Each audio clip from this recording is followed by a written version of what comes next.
Hey guys, thank you so much for joining in to Growing Pains. I am your host, Ronnie, and I hope you're having a fantastic morning, evening, night, whatever it is. And I actually have a special guest today, Ashton. Hi guys. We worked together for a little brief time, and during that time, I learned so much about her, and I'm going to learn so much more about her today. And I wanted her to come on here and share her stories with you guys. So I'm so happy that she had time to do that. So without further ado, let's get into it. Yeah, let's do it. Thanks for having me. Of course, of course. So just to jump in, I just want for you to say how many things, because you talk about how you're like a pilot, how you also you have 3 degrees or so many degrees, and yeah. So yeah, just kind of where did it all start, I guess. I guess we'll do an intro. My name's Ashton Banks. I currently live in Cincinnati, Ohio. And like Ronnie said, I do a little bit of everything. I went to school, got 4 degrees, worked in finance for a while, ended up leaving finance and stripping full time. While I was stripping, I was also modeling. That took off 2020. So I've been doing that long term since then. I mean, it's 2025, so only for 5 years. But still a long time, it's been my sole job for a while now. I do anything from brand ambassadorships, collaborations. I'll do photo shoots. I've worked with Maxim, Coca-Cola, Crown Royal, any company you could think of. I have worked on one of their campaigns in some degree. I'm trying to think of I am a pilot. Yeah. Yeah. I learned how to fly planes. I got my private pilot certificate.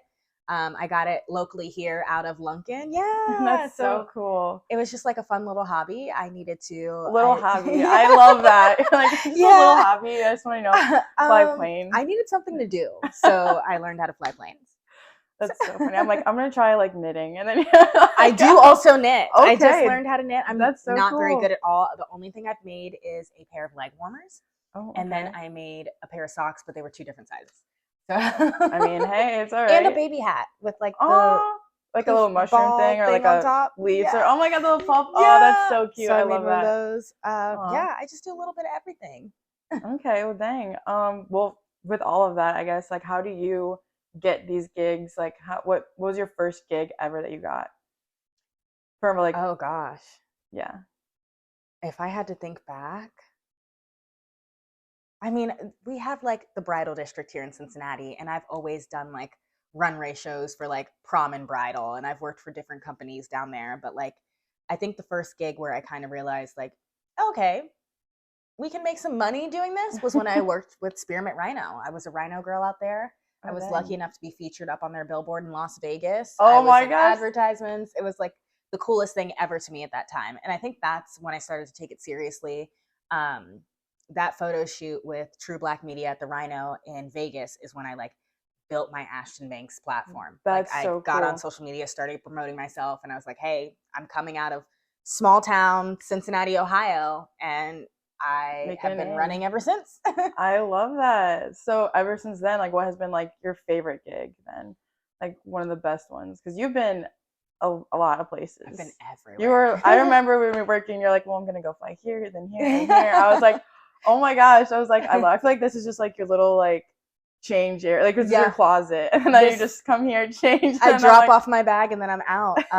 Even this month has been insane. But my favorite, I would have to say, I mean, to me personally, the biggest I've ever done was Maxim magazine. I would consider that a household name. People know what it is. And I was lucky enough to have a feature in it. And that was a great experience.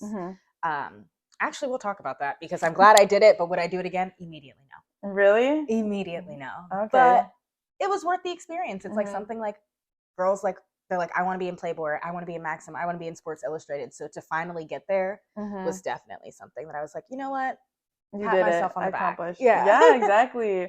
What were some of your pros and cons doing that?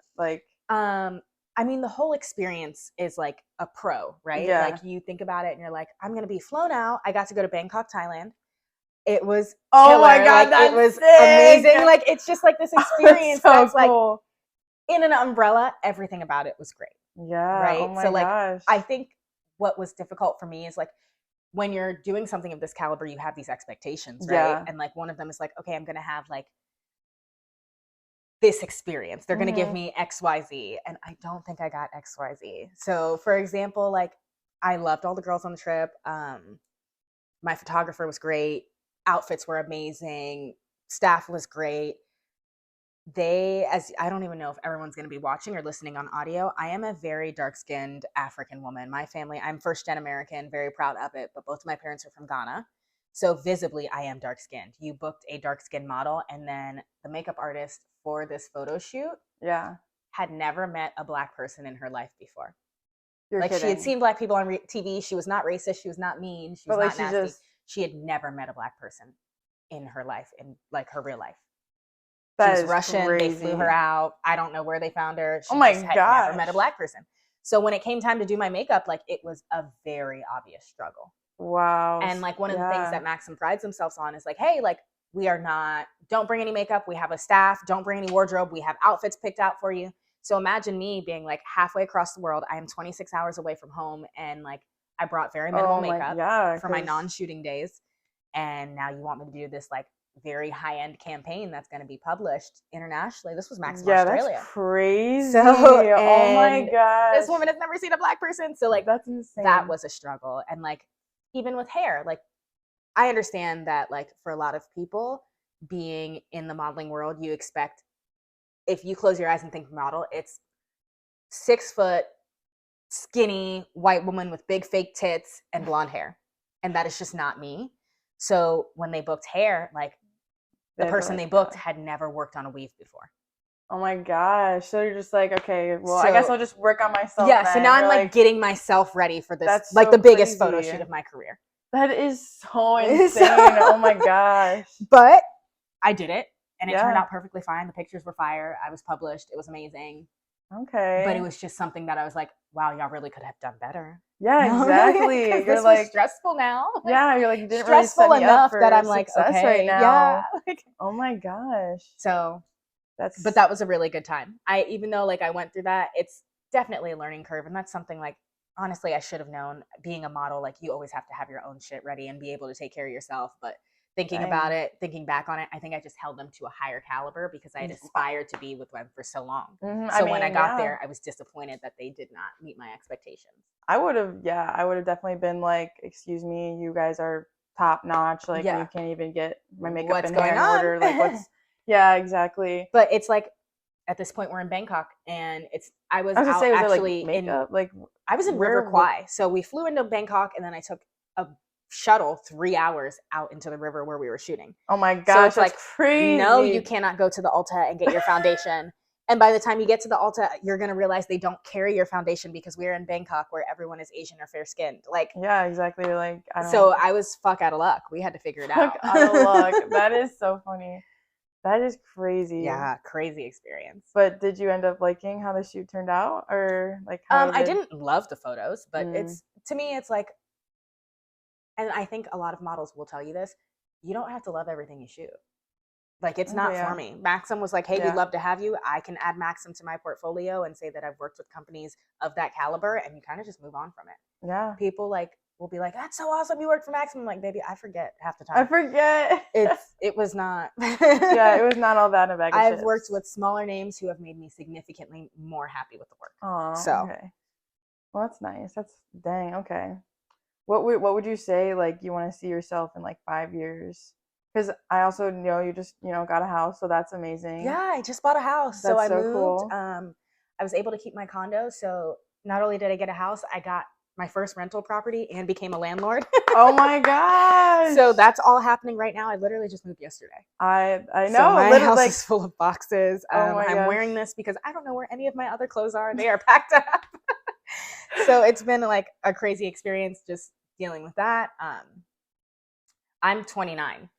So I bought a house very similar to the house I grew up in. And being a child of immigrants, like my parents had to work for 25 years to buy that house. So for me to get it at 29, I feel really blessed. It's great. 5 years from now, I'll be 34. Technically, I'm basically 35. I don't know. I've never really been one to have like a solid, like in 1 year I want to be doing this, in 3 years Mhm. I want to do this, in 5 years I'll see myself here. Mhm. I want to grow, but I don't know in what avenues. Okay, that makes sense. Like That I makes don't think sense. I'm a very like cyclical person. Like I feel like a lot of people like develop their personality, then they develop their career, then they start a family, then they become a mother, and like that's Mhm. like the path that people follow. I don't know if I necessarily see that for myself. Yeah, As much as exactly. I love children, I think they're the sweetest, most precious things on the planet. I don't know if I'll ever have them. I was gonna say, I feel like you'd be a really good mom. I'm Yeah, not I gonna love lie. kids. I love kids. I think they're adorable and sweet, and I like.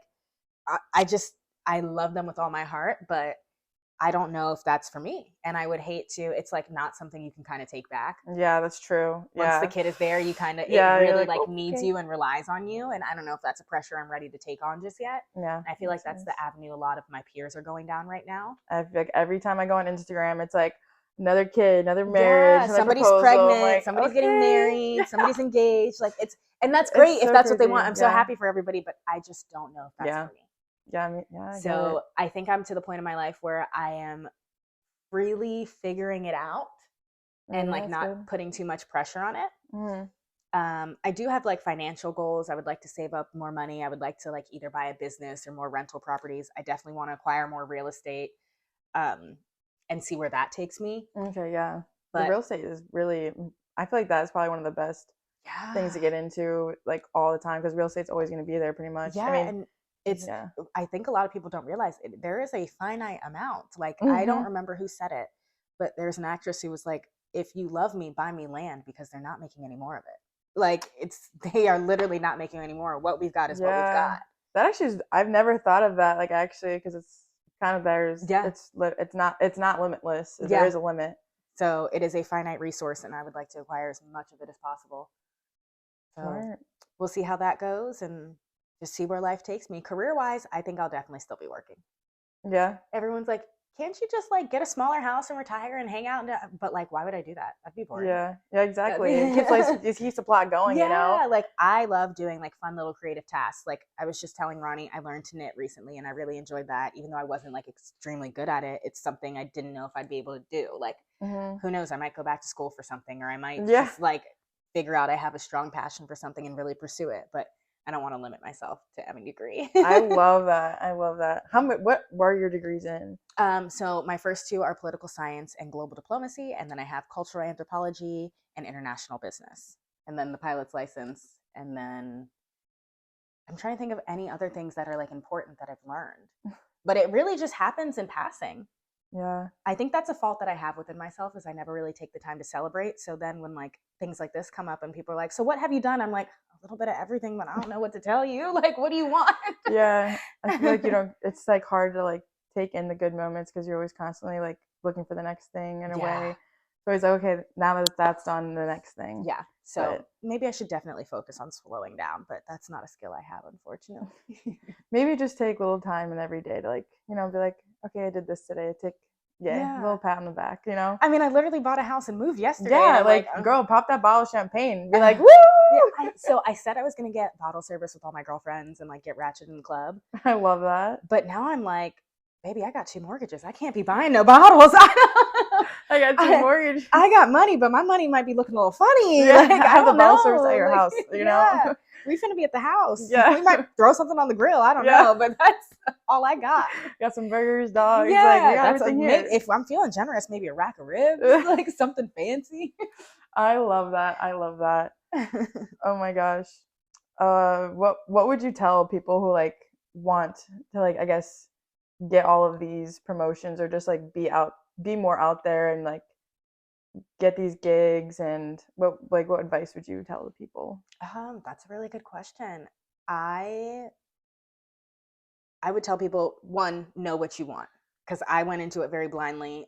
There's a lot of mistakes I've made in my career. I would definitely take back, but you kind of have to live and learn. Mhm. If I went in with a more concrete and finite and like tunnel vision plan, I think I would have been a bit more successful and I would have been on a much more linear path. But two, if you decide that this is the life you want, this is the lifestyle you want to live, 100% go for it. Be ready, willing, and able to throw yourself into wildly uncomfortable situations. Um, and my personal bit of advice is always treat people well. because you never know. I've had so many situations where I may not be the prettiest, the smartest, the funniest, whatever, but the people I have known and treated well have gotten me into rooms that I could have never gotten into on my own. So how you treat people on the way up definitely 1,000,000% matters. And I'm not talking about in a fake, like, oh, I'm going to be nice to this person because they work for this brand and can get me this collab. Really focus on like fostering relationships that are meaningful and impactful and that you can call on in your times of need. And that also be the person that people can call on. Like I can't even count how many times I've had like a homegirl call me like, hey, I'm trying to get booked with this photographer. Like, how did you get booked with them? I'm like, oh girl, hold on. Let me three-way you in. I'm going to get you this Aw. shoot. Like, but like people have done that for me as well. Yeah, exactly. It's kind of like you help each other out, you know? Like, Yeah. So I'm very big on like lift as you climb. Like you cannot be, there is space at the top for all of us. Everyone has a different life plan and everybody's doing their own thing. As long as you are uplifting people and the people around you are uplifting you and you have a good community and a good village, I think you'll do well. So I love definitely that. that's really important. That is such good advice. I love that. Yeah. That's so cute. And I know in like this industry it can be hard to like, you see other people doing well and it's like so easy to be like, oh, I wish that was me, or even like feel jealous or envious of that person. And it's like, as much as I would love to have all the opportunities in the world and do all of these great things, like I really don't get jealous or envious when something is happening to like my neighbor. And my grandma, God bless her soul, she's still alive and well, but God bless her, she's an angel. She always says like, you shouldn't have a problem when like God is blessing your neighbor because at least you know he's in the neighborhood. Like my your gosh. turn is coming. That is so cute. Yeah. Aww. So like I just am so happy for the people around me and I think that energy radiates and people want positive people around them. So like as they're lifting and climbing in their career, you can also lift and climb in yours. So I love that. That's so cute. Thank you guys so much for tuning in, and thank you, Ashton, for coming on here and telling us all your little stories. Thank you for having me. Of course. I loved it. Thank you. And for the song of the day, it is going to be inspired by Ashton, and the song of the day is... The song of the day is going to be Baby Mad at Me by Mexican OT and Lil Wayne. Great song, listen to it, but if you have a second, pull up the video on YouTube because I am in that music video. Hey! We had an awesome time shooting in Orlando. The entire team was insane. Everybody had such good energy. I really loved the whole process of making it, and I would do it 10 times over, even though I almost caught myself on fire at least twice. Oh gosh. Oh no. See if you can find me and take a screenshot, send it to the podcast. Yes. Thank you guys so much. Have a great rest of your day and make someone smile if you haven't already. Thank you guys. Bye. Bye.